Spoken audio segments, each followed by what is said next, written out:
শরীফ কি দিতাম? কয় টাকা? দুইটা দেখি আর কয় টাকা? 5 টাকা। 5 টাকা দেখি আর কি করবি? তোর কি মন ভালো না? মন ভালো না? তারপরে মনের কি হয়েছে? একটু নাচ আন দে রে, একটু নাচ না দে। ওইসা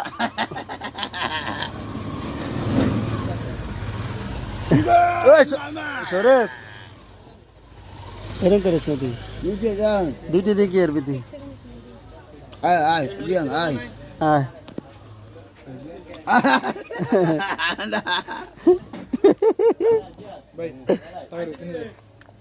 কি সমস্যা?